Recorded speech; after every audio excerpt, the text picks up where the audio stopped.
So,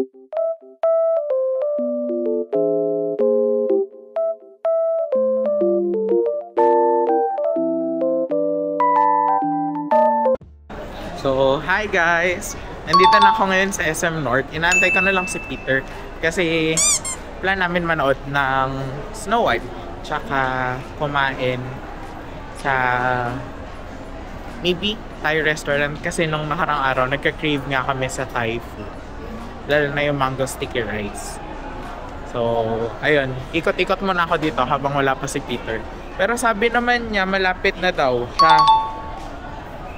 Ayan, McDo na daw siya. Pero nandito ako sa McDo. Hindi ko siya makita. Balikan ko na lang kayo kapag meron na siya.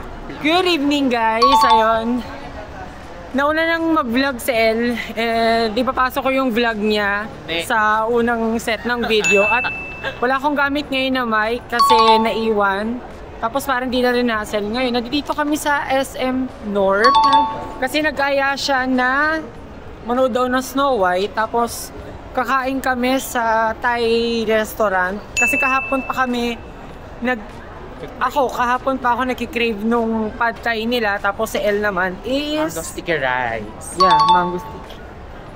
Ang daming tao. Hindi, tsaka holiday kasi bukas. Yun, holiday tomorrow. Today is Monday.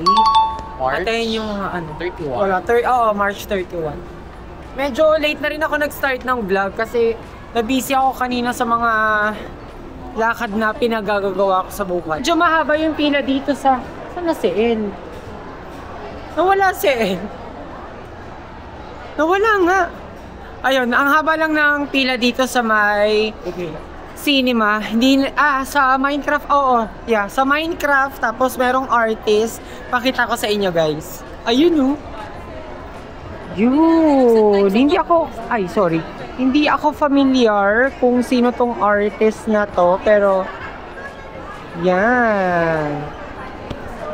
Perfect na perfect sa mga kids na mahilig sa Minecraft. Pero since ako, wala naman ako kahilig-hilig sa cartoons, ewan ko ba kay El kung bakit gusto niya manood ng Snow White.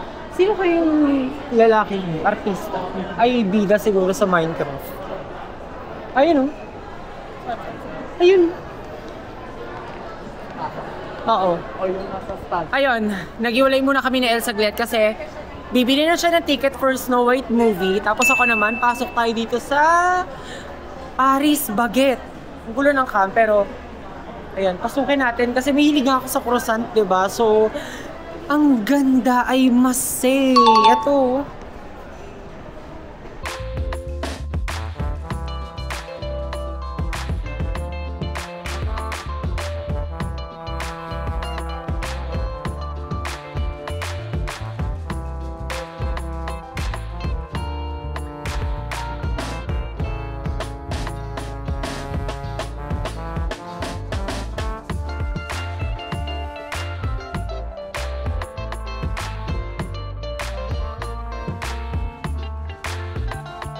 Grabe, nakaka-happy kasi ang dami nilang croissants, tapos meron pa sila dito. Ito, yung kanilang Paris Baguette na plain. Tapos ito naman yung powder? Anong powder? Itong power garlic baguette. Yan. Tapos, ayun, ito si El. Kumukuha siya ng, ano tawag dito? Tart. Salted egg bun. Uy, tapos itong ano to? Salted butter. Parang timada. Ito, grabe yung ambience dito sa loob ng bread bakery ba po. Basta ayun. Ayan, napaka minimalist lang. At huwag na kaya siguro tayo manood ngayon ng Snow White. Kasi 8:30 pa yung next na showing. Pero ayun, napakuha tuloy si El ng bread na wala sa oras. Croissant? Wag.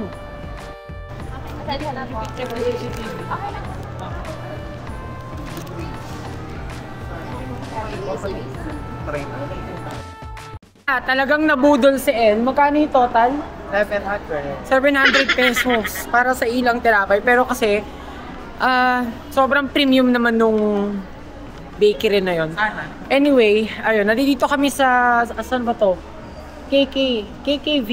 Yeah, KKV. Love, tingin tayong shades. Ayun yung mga shades nila. Magkano kaya? Pero meron akong gusto i-try. Hindi. Nafo-fold yung kanilang glasses. Tapos, meron na ako neto. Ayun, binili ko to. Ay, di pala. Hindi ganitong brand. Kasi hindi ko naman sa KKV binili. Pero, sa TikTok ko siya binili. Maganda naman. Hindi ko lang sila masyado nagagamit. Kasi, Parang miniso. oo, na malaki. Hindi ko lang siya masyado nagagamit. Yung shades na yun na may ano. Kasi, pag bumabiyahe nga ako everyday, ang kailangan ko talaga is yung black na glasses. At sa patong store na to, na ang ganda-ganda at ang dami-daming, ano ba to, Korean? Korean store. Ay, labo, meron din sila, oh. Yung kanila mga jewelries and eto. Yan. Ayun, meron pa silang second floor. Pero hindi na ako masyado mag-iikot kasi gutom na ako. Kailangan namin mag-dinner kasi anong oras na? It's already 6:34 p.m. Guys, ang cute ng sabon. Oo nga. Ayan o, may ice cream pa. Tapos, ito pang bathtub. Tapos, ito rin. Ay, ang cute ng cupcake. Actually, marami pa. Itong section na to. Ay, love, tignan mo, may cake din, oh. Ito is soap na, ayun, 119 pesos lang. Sa mga nagpo-collect, ayun, ang cute ng kanilang sabon. Tapos, meron pang teddy bear. Ito, cat. Ayun, si teddy bear. And, syempre, merong star. Ay, ito pa pala. Grabe ang wide ng selection dito ng mga sabon. Meron pang donuts. Tapos, ano pa ba? Archie, bathtub. Ayun. Tapos, ayun, yung mga bilog na yan, pang bathtub. And, syempre, meron din sila dito. Cheese! Tapos, paa ng hayop. Dito naman sa section na to, ito yung mga collectibles. Ayan, 549 pesos. Para dito, ano yan? Emma. Ang cute. Tignan mo to, parang kinakasal na skull. Tapos ito, teddy bears, yan. 4D. Pero kasi blind box siya. So kung gusto niyo silang kolektahin, kailangan bibili niyo talaga sila lahat. Yes, sir, ma'am.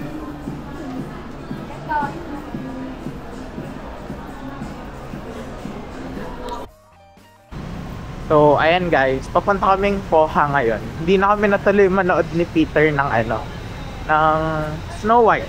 Kasi 8:30 pa yung viewing. So, kakain na lang kami sa Poha. Tapos dito lang kami naglalakad sa may Sky Garden. Grabe. Ha?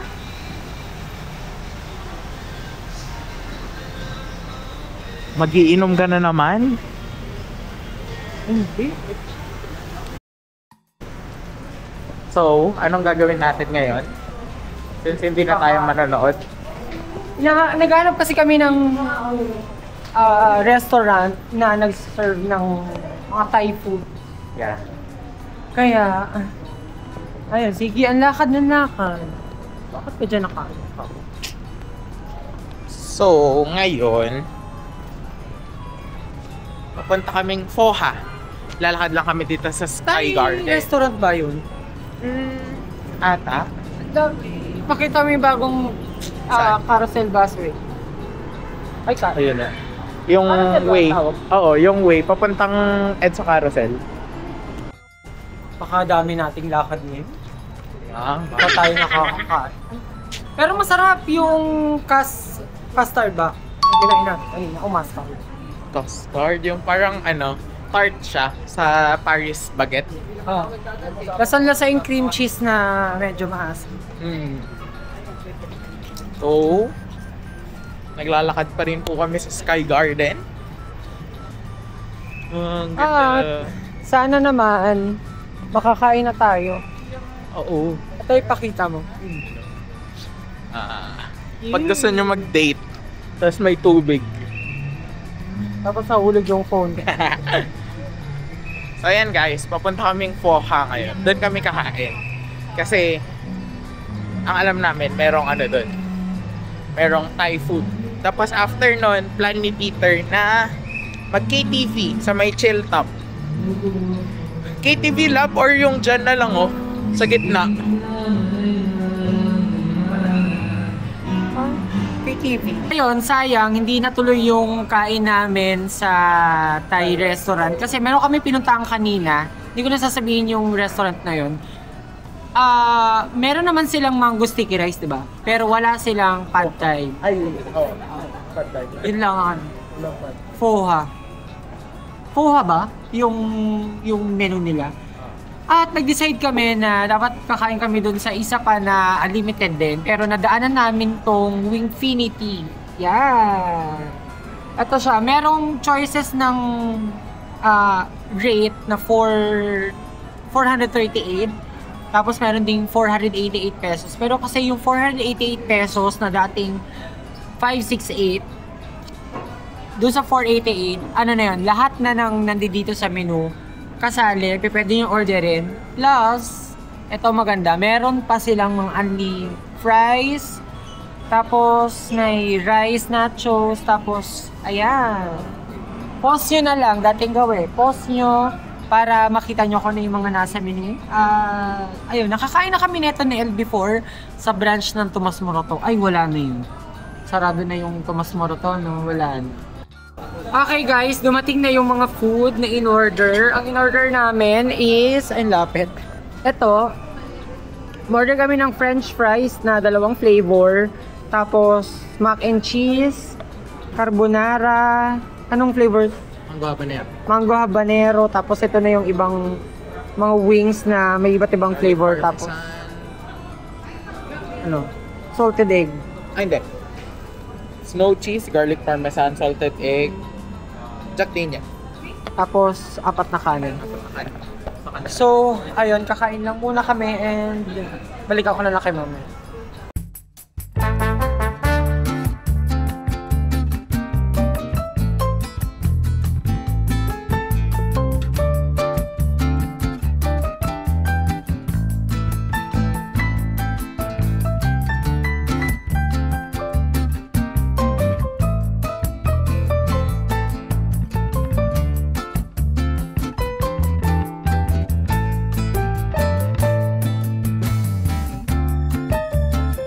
Okay, ayun.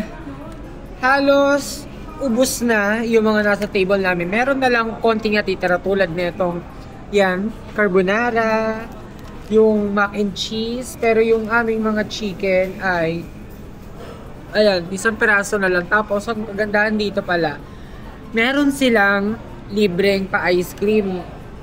At nakadalawang refill kami ng iced tea, tapos 2 refill ng water. Tapos, since naumay na nga ako, puro maalat yung nakakain, tikman natin tong, ayun, yung mga tinapay na pinagbibili ni El kanina, yan. Tapos, ano pa ba? Ay, ito. Kumuha rin kami na itong teddy bear. And, ito. Hindi ko alam kung anong tawag dito eh. Yan. Tikman natin. Tapos, itong kanilang custard. Masarap yung custard kasi may cream cheese. At ayun, mabot ng 700 pesos. Kasi itong custard pala na to, 130 pesos ang isa.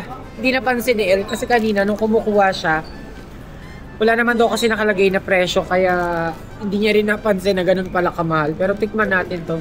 Laban na to. Anong flavor nito? Para siyang croissant na ewan. Pero tikman na lang natin kung anong lasa. Yun. Ayun mahilig talaga ako, disclaimer lang guys, mahilig talaga ako mag-aamoy. Especially yung mga food kasi mahirap na baka alam niyo na. So anyway, ayan. Ay, ang lambot niya. Yan siya. Wait, may cheese ata to sa loob eh.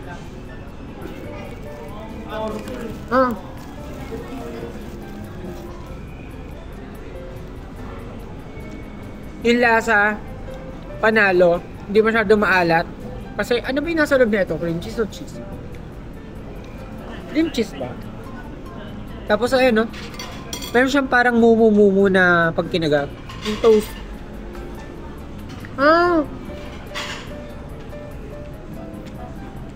May sugar glaze. Kaya, matamis. Perfect.